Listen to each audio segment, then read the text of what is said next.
Oke, buat Tri di sesi pertama ini ada pertanyaan apa nih yang bisa kita diskusikan? Saya ingin bertanya Pak terkait eh, cara melamar kerja. Mhm. Misal kan pada hari Sabtu Minggu itu kan beberapa perusahaan itu kan libur. Nah, apakah kita sebaiknya pada hari tersebut tetap melamar di hari itu atau kita jadwalkan untuk hari Seninnya? Ya, jawaban singkatnya adalah lamar kapanpun boleh. Hari apapun, pagi, siang, sore, malam bebas gitu. Nah, tapi kok di luar sana ada yang bilang ngirim lamaran cuma di hari kerja aja, di jam-jam kerja tertentu gitu. Nah, ini aku jelasin dulu biar kau paham fokusnya. Kalimat utuhnya tuh apply job kapanpun itu bagus, tapi di hari kerja dan jam kerja itu lebih baik. Artinya, bukan cuma boleh di hari kerja dan jam kerja, di luar jam itu juga boleh. Artinya kalau kamu ada waktu kosong di hari kerja dan jam kerja, kamu apply dalam jumlah banyak, intensitas tinggi. Tapi kalau di luar hari kerja dan jam kerja kamu dapat loker dan memungkinkan kamu untuk bisa segera apply, ya apply saja. Jadi yang penting itu adalah segera, jangan ditunda gitu. Tapi di luar sana kenapa ada yang bilang kayak begitu? Bahkan yang ngomong itu HRD gitu. Kirim lamaran tuh bagusnya hari kerja dan jam kerja. Yaitu adalah sarannya mereka yang pertama. Yang kedua, itu akan merupakan suatu strategi. Itu adalah suatu strategi kalau kamu ngirimnya itu yang langsung diterima sama HRD-nya. Kamu ngirim via email, kamu ngirim via Google Form, kamu ngirim via WA, kamu ngirim via DM LinkedIn misalkan. Nggak apa-apa, langsung diterima.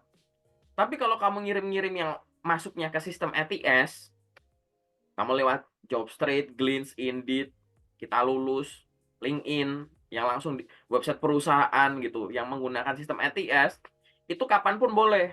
Karena sistem ATS itu nggak ada batasan waktu. ATS itu nantinya tuh nanti masuk ke database ATS gitu. Kalau yang ada sistem rekomendasinya nanti akan diurutkan berdasarkan kualifikasi kata kunci yang ada di dalamnya. Diurutin gitu. Nggak peduli terkait dengan jam ngirim. Buktinya apa? Ya buktinya gini nih. Ini kan hari libur nih. Buka aja Jobstreet. Buka aja LinkedIn. Ada nggak loker di sana? Ada. Klik lamar gitu bisa nggak bisa. Kenapa? Ya karena tadi sistem-sistem yang kayak ATS gitu, itu nggak peduli terkait dengan window waktu begitu.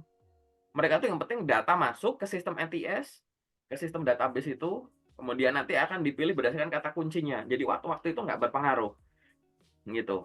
Nah, nanti kalau kamu mau ngirim via email, kamu punya strategi ngirim di hari dan jam tertentu, itu silahkan. Kayak begitu. Boleh nggak? Boleh. Itu merupakan strategi. Kayak begitu. Tapi ingat, jangan sampai ada penundaan. Misalkan gini, kamu dapat loker bagus hari Jumat malam. Jumat jam 7 malam. Terus sekarang kamu ngerasa, wah Sabtu Minggu libur, kamu ngirimnya hari Senin gitu. Ya menurutku sih jangan kayak begitu ya, kejauhan. Kalau mau misal kamu dapat loker malam, dikirim emailnya di scheduling misalkan besok paginya gitu. Jangan terlalu jauh. Kalau kamu terlalu jauh, nanti takutnya apa? Banyak-banyak kasus misalkan. Emailnya udah terlalu penuh gara-gara pelamarnya udah overload. Misalkan itu posisinya banyak yang diminati, perusahaannya bagus, reputasinya gitu. Bisa sih, tapi akhirnya tulisannya email penerima penuh silahkan hubungi administrator gitu-gitu. Itu bisa. Atau yang lain biasanya kalau penundaan itu apa? Kadang eh, misalkan gini, lokernya itu dibuka tanggal 1 sampai tanggal 10 gitu, ya kan? Nah, tapi kamu dapat lokernya itu tanggal 5 misalkan. Terus kayak ya udahlah nanti aku apply-nya tanggal 9 aja atau tanggal 10 gitu, dipepetin ke belakang gitu. Nah, ternyata setelah tanggal 6 tuh pelamarnya udah banyak dan akhirnya postingan loker tersebut diupdate gitu sama HRD-nya bahwa kita udah nggak nerima ini lagi gitu karena udah penuh gitu. Karena kuotanya udah tercukupi gitu. Jadi terkait dengan periode pendaftaran sama kuota yang udah masuk itu juga saling terkait gitu. Lalu kalau mau cara simpel gimana ya tadi kita nggak usah mikir susah-susah. Dapat loker bagus, kamu lagi sibuk nggak? Nggak, ya udah kirim langsung. Nggak usah tunda pagi, siang, sore, malam nggak masalah gitu. Kalau aku sih ke situ sih ya. Apalagi tadi kamu ngirimnya yang mereka menggunakan sistem ATS gitu. Nggak perlu pakai window-window waktu begitu. Oke? Paham ya? Mungkin ada pertanyaan Ya, tambahan atau lanjutan boleh. untuk melamar pekerjaan kan banyak yang mengharuskan ada kualifikasi memiliki minimal pengalaman kan Kak. Nah Hmm, terus misal kayak kita itu nggak ada pengalaman yang relevan di bidang itu, tapi kita itu memiliki minat di bidang tersebut, itu gimana Pak? Apakah kita bisa punya kesempatan Pak? ya. Kalau jawaban singkatnya ya silahkan dicoba saja gitu. Tapi aku pengen jelasin dulu. Pada saat kamu lihat kualifikasi yang ada di poster info lowongan kerja, kamu harus bacanya secara detail.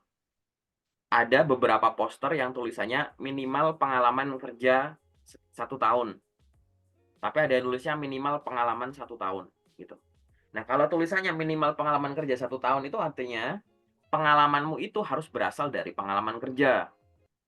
Tapi kalau tulisannya minimal pengalaman 1 tahun, artinya pengalamanmu itu boleh dari pengalaman kerja atau pengalaman yang lain. Nah, sekarang kamu baca dulu di situ, gitu. Pengalaman minimum 1 tahun mengelola sosial media, sama pengalaman kerja minimum 1 tahun untuk mengelola sosial media. Ya beda. Kalau pengalaman kerja minimum 1 tahun untuk mengelola sosial media, artinya itu harus berasal dari suatu pengalaman kerja sebelumnya. Tapi kalau misalkan pengalaman minimum 1 tahun untuk mengelola sosial media, boleh dari pengalaman kerja kalau punya. Kalau nggak ada, mungkin kamu ada dari magang. Mungkin kamu ada proyekmu sendiri. Mungkin kamu bisa mengelola sosial media pribadimu secara profesional. Kamu misalkan jualan online. Kamu mainan marketplace gitu. Itu boleh. Jadi dibaca dulu. Karena itu pertanyaan yang umum gitu. Boleh nggak sih tulisannya minimum pengalaman gitu. Padahal kita fresh graduate belum punya banyak pengalaman. Kayak begitu. Nah itu baca lagi. Tulisannya pengalaman kerja atau pengalaman. Itu dulu yang dibaca. Yang kedua, setelah kita menyesuaikan itu, kalau kita kualifikasinya itu tidak terlalu berbeda, itu boleh dicoba saja. Misalkan pengalaman minimum 1 tahun sebagai ini, atau pengalaman minimum 1 tahun menggunakan Microsoft Excel. Tapi kamu ngerasa pakai Excel secara profesional itu cuma 9 bulan gitu. Pertama magang 6 bulan, habis itu magang 3 bulan. Cuma 9 bulan. Kan nggak terlalu beda jauh tuh sama 1 tahun. Udah kirim aja, dicoba aja. Kayak begitu. Nah, nanti kamu harus lihat-lihat dulu di situ. Apalagi poster-poster lokernya itu poster-poster loker yang ibaratnya tuh fleksibel gitu. Yang longgar, nggak yang ketat. Misalkan gini, pengalaman kerja minimum 1 tahun sebagai ini, koma, fresh graduate dipersilahkan melamar. Artinya ya kamu boleh nyoba. Dalam arti kamu fresh graduate belum ada pengalaman, boleh nyoba. Atau kamu sudah punya pengalaman tapi periodenya lebih rendah, itu boleh nyoba. Kayak begitu. Nggak usah terlalu diambil pusing di situ. Yang jangan itu adalah kalau memang kualifikasinya itu strict, ketat gitu. Misalkan pendidikan minimum S1 pertanian gitu. Ya sudah, berarti dia memang nyari orang pertanian, spesifik gitu loh, misal. Tapi kalau pendidikan minimum D3 atau S1 semua jurusan, artinya kan apapun boleh gitu. Ini contoh dari sisi pendidikan. Atau dari sisi pengalaman kerja tadi. Pengalaman minimum 1 tahun sebagai ini, fresh graduate, dipersilahkan melamar. Pengalaman kurang setahun, boleh coba. Setahun, boleh coba. 2 tahun, boleh coba. 3 tahun, ya boleh coba. Minimumnya segitu. Fresh graduate juga boleh, gitu. Jadi kita harus baca di situ. Kenapa kok ada loker yang spesialis tadi ya, yang ketat, ada yang longgar? Karena kalau yang longgar itu sebenarnya dia bisa diisi oleh berbagai jenis background. Tidak hanya harus background pendidikannya harus sesuai, nggak harus begitu. Karena kan kualifikasi orang macam-macam. Itulah kenapa nanti akhirnya pada saat kamu nulis CV, CV-nya itu harus yang lengkap, dijabarkan, dan lain-lain. Dokumen-dokumen pendukungnya itu benar-benar mendukung penjelasan CV-mu, kayak gitu. Itu ya. Mungkin ada tambahan atau ada tanggapan atau pertanyaan lanjutan boleh. Kalau yang dikualifikasi itu apa minimal misal S1 apa gitu, terus atau related apa files gitu Pak, berarti bisa kan? Ya bisa. Ada kan loker-loker yang tulisannya gitu. Jadi minimum D3 atau S1 manajemen, koma hukum, koma ini, koma atau jurusan lain yang setara. Ya kalau kamu ngerasa setara kirim aja, nggak apa-apa. Ada di satu rumpun biasanya satu klaster gitu. Nggak apa-apa. Gitu. Atau kadang kan ada kampus-kampus yang sebenarnya tuh ini sama dengan itu. Misalkan ini S1 ini, tapi kamu tuh D4 ini gitu loh. Jadi kan kayak mirip. Atau yang misalkan kalau di kita tuh namanya ilmu bla bla bla. Kalau di sana namanya bla bla blanya doang gitu. Misal di kampusku namanya ilmu komunikasi. Di kampusmu namanya komunikasi gitu. Jadi cuma kayak kadang suka beda nama tapi setara, ya udah coba aja gitu. Itu juga bisa kasus-kasus begitu. Ada lagi Hmm. mungkin pertanyaan lain, boleh. Oh ya, untuk melamar melalui email itu dokumen yang dikirim cover letter sama CV aja cukup nggak sih, Kak? Ya, pada saat kamu mengirimkan lamaran via email, aku sangat menyarankan jangan cuma mengirimkan CV doang kayak begitu. Kirimkan dengan dokumen-dokumen pendukung, tapi jangan melampirkan dokumen pribadi. Dokumen pribadi itu kayak KTP, SIM, NPWP, KK, BPJS, tabungan, paspor gitu.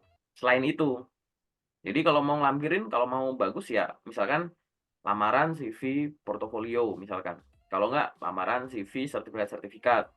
Ada yang lamaran CV, jasa transkrip, terus sertifikat macam-macam, paklaring, pelatihan, ini itu, yang relevan tentunya.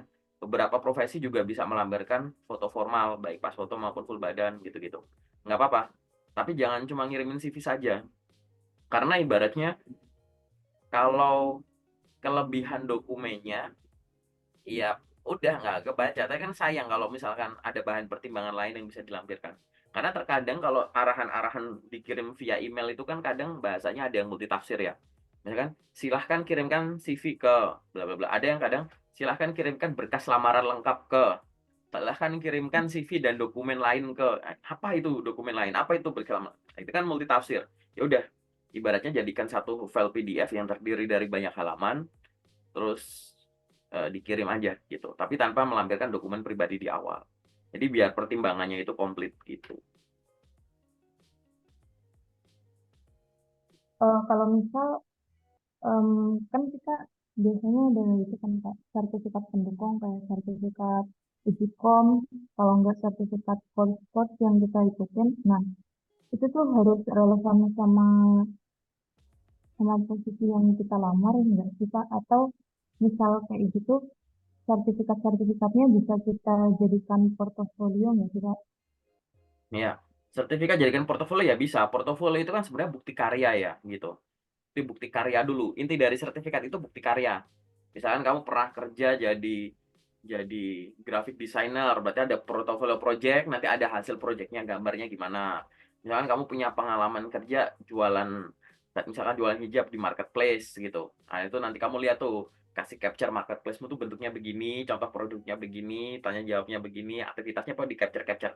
Itu ya tuh bukti karya tadi. Ya nggak apa-apa kalau mau dilampirin, tapi tetap semua yang dilampirkan itu yang sifatnya relevan gitu, pengalaman yang relevan. Nah, relevan ini balik lagi ada yang spesialis, ada yang generalis. Artinya gini, ada suatu pengalaman misalkan sertifikat kamu peroleh dari suatu pelatihan gitu kan.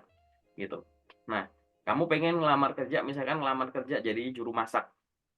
Ya sertifikat yang dilampirkan ya sertifikat masak. Kamu nggak bisa sertifikat nari gitu. Paham kan? Kayak begitu. Tapi Ya, Kak, ada paham. suatu keilmuan atau pelatihan-pelatihan yang sifatnya tuh bisa diterima sama semua jurusan. Misalkan kayak kamu ada pelatihan pengolahan data, pelatihan Excel, atau pelatihan seminar sertifikat, kamu ikut pelatihan atau seminar public speaking. Kan ibaratnya jurusan apapun kalau orangnya jago public speaking kan bagus gitu.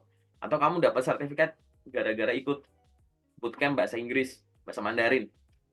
Kemampuan bahasa itu kan mau profesi apapun kan dipakai gitu loh. Gitu. Nah, kamu cek dulu tuh, pelatihan-pelatihanmu itu menghasilkan skill yang spesifik di satu posisi atau satu bidang, atau sebenarnya di banyak bidang tuh skill ini tuh dibutuhkan. Kalau di banyak bidang skill ini dibutuhkan ya nggak apa-apa. Ya kan ada pelatihan yang berkaitan dengan leadership atau communication tadi gitu. Ya nggak apa-apa, itu kan bagus di banyak-banyak bidang gitu loh. Gitu. Nanti dilihat-lihat dulu deh. Nanti di sesi 2 kita lihat. Oke, terus apa lagi? Mungkin kamu udah ada catatan. Eh, Iya, sudah. Udah ya. Coba kamu angkat gini. Catatanmu diangkat gini. Ditunjukin. Oh alah, ya bagus bagus. Ya ya bagus bagus. Eh, Kalau misal kayak kita bikin portofolio ya Kak.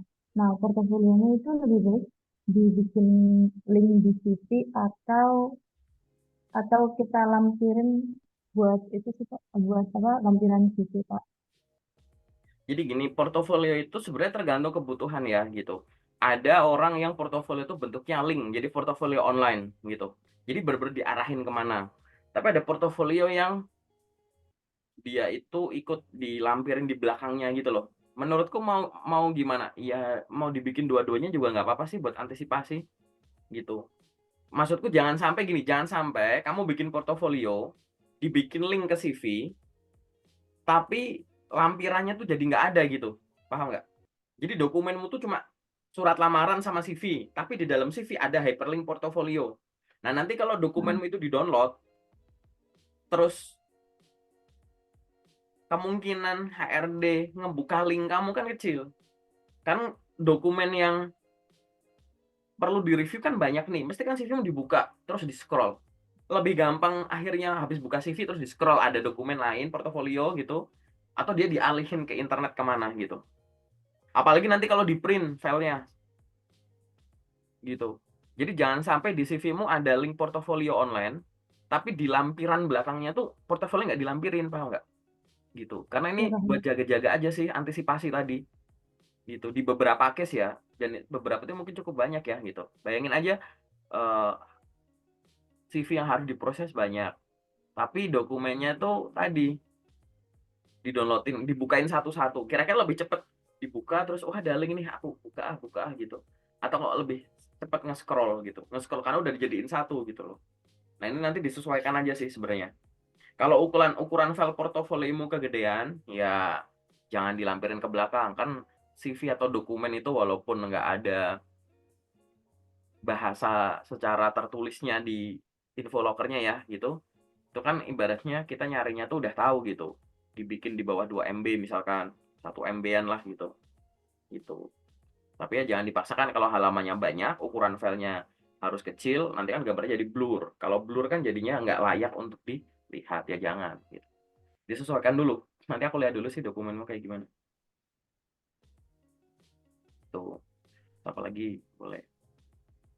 Untuk melamar melalui job street itu seperti yang Bapak bilang kan ATS ya Pak. Nah, tapi kadang di itu apa, di iklannya, di lowongannya itu kan pakai bahasa Indonesia, kalau nggak pakai bahasa Inggris. Nah, itu sisi kita itu bahasa Indonesia atau bahasa Inggrisnya menyesuaikan dengan lokernya atau bagaimana Pak? Ya, oke.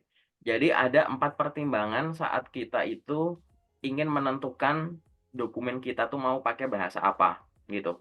Jadi urutannya ya, dari paling atas, urutan teratas tuh gini, gunakanlah bahasa yang langsung diminta di poster lokernya jika ada. Jadi ada beberapa info locker, ada beberapa locker itu yang arahan penggunaan bahasanya tuh langsung ditulis di poster lokernya.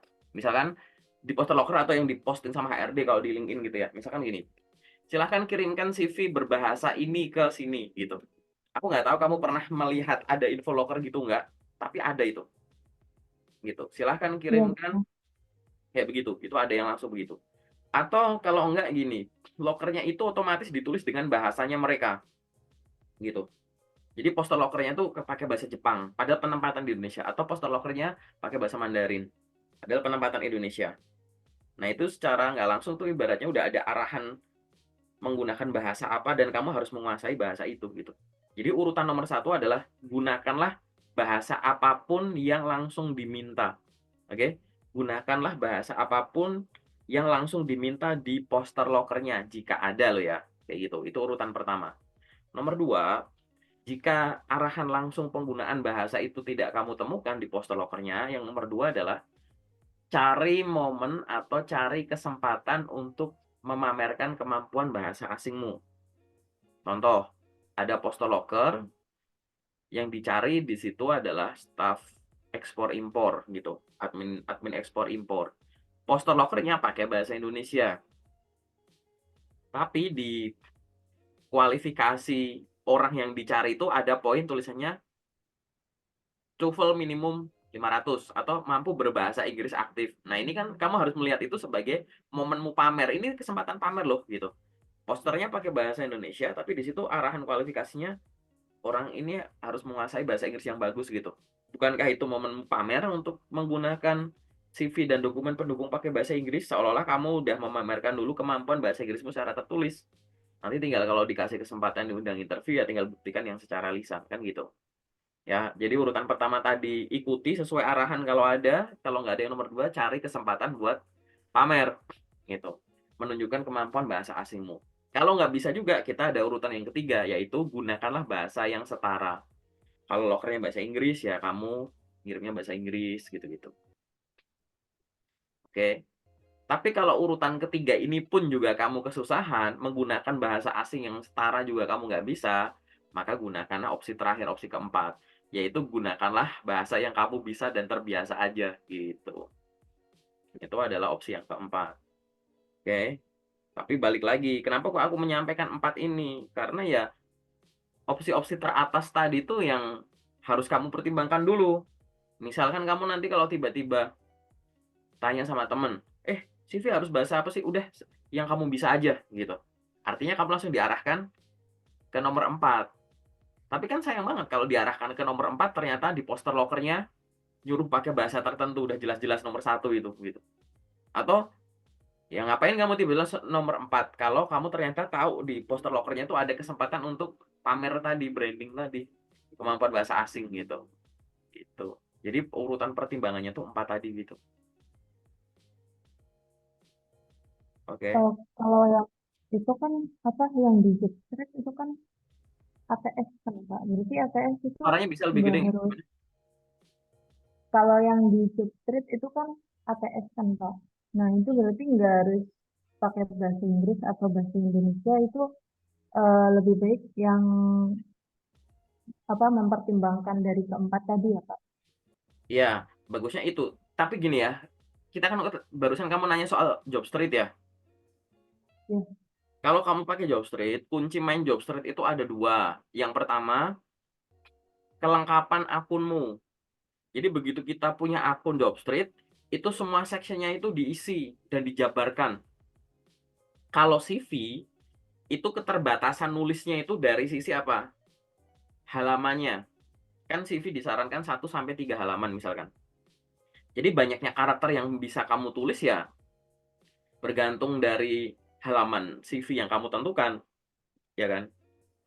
Tapi kalau kelengkapan akun Jobstreet-mu atau job portal yang lain, itu keterbatasnya bukan halaman, tapi berapa karakter per field itu loh. Kan per section itu kan ada karakter-karakter yang harus diisi. Nah, itu kan jumlah maksimalnya berapa karakter. Nah, itu optimalkan saja. Yang bisa dijabarkan lebih panjang di situ, jabarkan aja. Barangkali di CV kamu nulisnya nggak terlalu dijabarkan. Di Jobstreet bisa dijabarkan.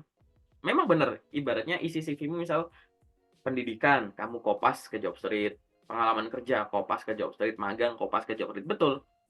Tapi nanti kamu akan ngerasa, "Loh ini tapi misal gini, karakter yang diizinkan 5.000 tapi yang udah kamu pakai baru 800 kan sayang banget," gitu loh. Gitu, bisa untuk menjabarkan yang lain. Kalau dijabarkan, pasti akan mengundang kata kunci baru, kata kunci yang lain kan, gitu.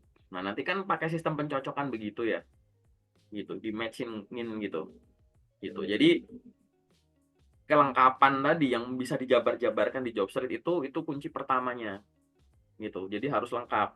Yang kedua adalah main filteringmu. Jadi loker itu namanya job portal itu kan lokernya kan banyak banget ngumpul jadi satu. Di situ kan ada filtering macam-macam ya, berdasarkan gaji, berdasarkan jurusan, berdasarkan lokasi dan lain-lain. Nah, kamu harus benar-benar bisa menemukan loker yang tepat sesuai dengan yang kamu pengen dengan kualifikasi yang kamu ada. Jadi main Jobstreet itu bukan upload satu CV, cari yang cocok, klik satu, habis itu upload satu lagi, ya nggak gitu. Ini aku kasih tahu ya, memang benar ini banyak yang kurang efektif di sini. Memang benar isi CV itu harus sesuai dengan kualifikasi loker, betul, gitu. Isi CV itu harus sesuai dengan kualifikasi loker itu betul banget. Tapi cara prakteknya bukan ganti loker, ganti CV. Itu kamu kehabisan waktu buat edit CV. Tapi dibalik, CV ngikutin lokernya. Salah, loker ngikutin CV-nya. Jadi jangan CV ngikutin loker, oke? Jadi setelah kamu ngelengkapin akun Jobstreet-mu dan lain-lain, cara prakteknya itu bukan CV ngikutin loker. Kalau CV ngikutin loker tuh, ini loker CV-nya jadi ekornya nih, lokernya jadi kepalanya. Ini lokernya ganti, CV-nya ganti, lokernya ganti, CV-nya ganti. Nanti kehabisan waktu. tapi dibalik gitu. Loker ngikutin CV. Loker ngikutin CV itu gini, menurutmu CV ini tuh cocok untuk ngelamar jadi apa? Gitu. Customer service. Ya udah, cari semua loker customer service yang ada. Jadi nggak perlu ganti-ganti CV kan, tinggal cari semua loker customer service, klik klik klik klik klik klik klik gitu. Kurang lebih kata kuncinya sama lah. Lah nanti kan di CV ku kan ada kata kuncinya nih. Kalau kata kuncinya kurang gimana? Oh jangan khawatir kan kamu punya akun yang udah dilengkapi. Kan itu mengandung kata kunci macam-macam gitu. Gitu. Jadi yang di-match-in itu nggak cuma isi CV-mu, tapi yang ada di kelengkapan akunmu itu kan dibaca juga, datanya ditarik. Gitu. Makanya akun Jobster itu harus dilengkapi. Atau job portal lain lah. Ingat ya, benar bahwa isi CV harus sesuai dengan kualifikasi loker. Tapi prakteknya jangan CV ngikutin loker. Dikit-dikit edit, dikit-dikit edit. Kalau nggak kamu punya CV banyak banget gitu. Karena banyak sekali posisi-posisi yang pakai satu CV itu nggak apa-apa. Di lapangan prakteknya begitu. Karena memang cocok untuk itu. Yang selanjutnya adalah jangan buru-buru ngerasa, wah ini pernah denger ya kalimat begini. Pengalaman ini yang nggak sesuai tuh dikeluarin aja dari CV. Disingkir-singkirin aja dari CV yang nggak relevan. Hati-hati kalau melihat relevansi tadi. Orang kalau pengalamannya belum banyak gitu, jangan gampang dikit-dikit dikeluarin, ah ini nggak cocok, singkirin gitu. Nanti takutnya jadi kosongan gitu loh, malah ada time gap, career gap gitu. Akhirnya pembaca nganggapnya kamu nggak pernah itu. Padahal pernah tapi nggak ditulis. Kan di awal kita akan dinilai dari apa yang tertulis. Kalau nggak ditulis ya kita anggapnya kamu belum pernah atau nggak punya pengalaman selain yang ditulis kan ya gitu. Tapi dengan cara apa? Kalau pengalamannya masih junior, belum banyak, caranya dijabarkan. Mungkin kalau judul sama judul belum sesuai, tapi dari penjabaran tahu. Contoh, kamu punya pengalaman kerja tadi, kita dari tadi ngomong ya, kamu jadi sales hijab gitu. Nah, kamu pengen ngelamar kerja jadi admin sosial media, admin sosmed gitu. Kalau dibandingin kan nggak cocok tuh, sales hijab jualan sama admin sosmed kan kayak nggak sesuai ya gitu. Tapi ternyata apa? Pada saat kamu jadi sales hijab, kegiatanmu itu termasuk apa? Jualan hijabnya termasuk di sosial media, di marketplace. Kamu selalu upload konten-konten tiap hari, balesin komen, chat DM, bantu-bantu mereka kalau ada pengen tahu ini itu, kamu bikin story ini itu, kadang bikin live streaming, live shopping gitu-gitu. Artinya kalau dari judul sama judul mungkin nggak terlalu kelihatan nih, jualan hijab, sales hijab, sama admin sosmed. Tapi ternyata di dalam kamu jualan hijab itu ada kegiatan admin sosmednya gitu loh, paham nggak? Gitu. Sehingga bukan jualan hijab ini pengalamannya kamu singkirin, tapi dijabarkan. Akhirnya nanti jadi relevan. Kata kunci itu begitu. Nah, banyak orang belajarnya dari sumber-sumber yang pendek-pendek-pendek terus anggapnya, wah ini nggak sesuai, singkirin, nggak sesuai, singkirin, singkirin. Nah, nanti kamu kosongan CV-mu. Gitu. Yang bener sebenarnya bukan disingkirkan tuh bukan di remove, tapi replace. Kalau ada yang disingkirin, ada pengalaman penggantinya. Tapi kan fresh graduate kan belum banyak pengalamannya. Gitu. Jadi cara bikin relevan gimana? Ya bukan di remove, dijabarin. Gitu. Kalau judul sama judul mungkin nggak sesuai. Ternyata pada saat kamu menjabat ini tuh di dalamnya tuh kamu mencakup lingkup itu. Jadi tetap sesuai. Malah bagus gitu. Kita nyari orang yang bisa A. Tapi pengalamanmu tuh A, B, C, D, E. Tapi ada huruf A-nya juga di situ. Kalau kita ngerekrut kamu ya kita seneng. Kamu ada B, C, D, E. Gitu. Kita ngegaji orang satu, tapi dia juga ada kemampuan yang lain. Barangkali suatu saat dia bisa backup untuk posisi B, C, D, E. Gitu. Perusahaan bisa ngelihatnya dari sisi itu. Jadi jangan buru-buru tadi ya. Karena ini biasanya dua hal ini tuh gabung jadi satu gitu. Case praktek ganti-ganti CV sama case isinya di remove itu jadi satu. Ini aku dari kemana pengen bikin kontennya itu tapi belum jadi-jadi, nanti ditunggu di YouTube ya. Gitu. Terkait dengan apakah satu CV untuk satu loker itu tuh banyak banget itu yang nanya itu, tapi banyak yang prakteknya salah menurut kurang efektif. Jadi kan akhirnya jadi tadi sama, wah kalau nggak relevan gimana nih gitu. Pengalaman nggak relevan gimana nih gitu. Mungkin masih ada pertanyaan lagi, mungkin bisa satu pertanyaan lagi kalau ada. Oh, sampai dibalik ya? Oh, banyak banget. Berapa halaman? Ada lagi Kak. Ya. Oh iya, banyak banget. Bisa dibalik gitu ya. Hmm, Gimana tuh? itu saya kan memiliki background accounting pas dulu saya masih SMK kan Pak. Nah, tapi kan untuk jurusan pas beliau itu kan saya di bidang administrasi bisnis. Nah, terus misal saya juga tertarik untuk ke bidang finance atau accounting, itu bisa nggak sih, Kak? Iya bisa dong gitu. Jadi dari sisi kamu bisa menuliskannya itu dari sisi mana? Satu, pengalaman pendidikan jangan cuma ditulis kuliah aja. Kuliah sama SMK dimasukin. Dan dijabarkan barangkali misalkan selama pendidikan SMA dan kuliah, kamu tuh punya sertifikasi tertentu yang berkaitan dengan admin dan accounting. Karena admin dan accounting tuh kayak dua hal yang saling support gitu loh, paham kan? Kayak begitu. Nah, terus nanti di bagian pengalaman, kan kalau anak SMK kan ada PKL, di anak kuliah ada magang. Nah, PKL sama magang tetap ditulis gitu. Dua-duanya itu tetap ditulis gitu. Terus dan yang ketiga adalah saat kamu punya CV terus ada skill-nya gitu, ada skill. Nah, skill itu kamu tulis dijabarkan gitu, skill-nya gitu. Jadi nulis skill itu jangan cuma sekedar misal ada orang nulis skill tuh begini, ya dibayain kemampuan gitu ya. Pakai poin-poin gitu loh, balance tahu kan? Ini. Jangan begitu.